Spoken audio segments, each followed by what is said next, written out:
Hello, আশা করি সকলে ভালো আছো। আমরাও ঈশ্বরের কৃপায় ভালো আছি। আজকে শনিবার দুপুরে কি লাঞ্চের আয়োজন ছিল তোমাদের সঙ্গে চলো সেটা শেয়ার করছি। প্রথমে দেখো নিয়েছি গরম ভাত, লেবু, কাঁচা লঙ্কা আর পেঁয়াজ।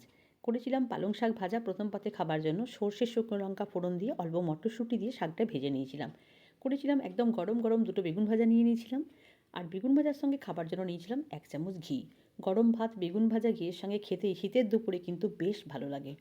আর করেছিলাম আজকে একদম ঝাল ঝাল একটা চিকেন, যেটা আমি মাটির হাঁড়িতে বানিয়েছিলাম। তো কীভাবে বানিয়েছি তোমাদের সঙ্গে চলো শেয়ার করছি। মৌরি, ধনে, গোটা জিরে, বড় এলাচ, ছোটো এলাচ, দারচিনি, গোলমরিচ শুকনো খোলায় ভেজে গুঁড়ো করে রেখেছি। দুটো মিডিয়াম সাইজের পেঁয়াজকে একদম ঝিরিঝিরি করে কেটে নিয়েছি।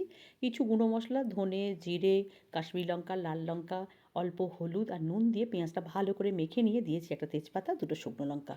আর যে মশলাটা ভেজে গুঁড়িয়ে রেখেছিলাম সেই মশলাটা 2-3 চামচ দিয়ে দিয়েছি।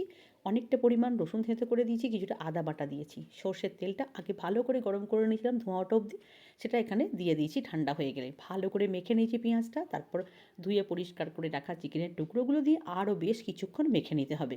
যত ভালো মাখা হবে ততই কিন্তু চিকেনটা খেতে খুব ভালো হবে। বেশিক্ষণ ম্যারিনেট করে রাখার দরকার নেই, যেহেতু চিকেন। ভালো করে মিশিয়ে নিয়ে দুটো রসুনকে দেখো এভাবে হাতে করে থেঁতো করে দিয়ে দিয়েছি 2-1 টুকরো আলুও। আলুটা কিন্তু অপশনাল, তোমরা না চাইলে না দিতে পারো।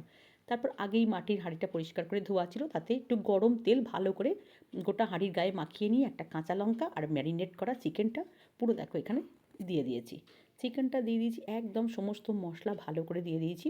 এখানে কিন্তু কোনো জল দেবার প্রয়োজন নেই। চিকেনের জল, পেঁয়াজের জলে কিন্তু মাংসটা একদম সেদ্ধ হয়ে যাবে। তারপর ঢাকা দিয়ে দিয়েছি। আর যেভাবে আমরা রুটি করার জন্য আটা মাখি সেভাবেই আটাটা মেখে নিয়ে এই হাঁড়ির মুখে চেপে চেপে এইভাবে আটকে দিয়েছি। তারপর গ্যাসের ফ্লেমটাকে লোতে রেখে মিনিট 40 রান্না করলেই তৈরি হয়ে যাবে সুস্বাদু এই চিকেন। তো দেখো এখানে সেই গরম ধোঁয়া ওঠা ঝাল ঝাল চিকেন এক বাটি নিয়ে নিয়েছি। আর নিয়ে নিয়েছিলাম একটু টমেটোর চাটনি, যেটা সর্ষে শুকনো লঙ্কা ফোড়ন দিয়ে বানিয়েছিলাম। জল তো নিয়েইছিলাম।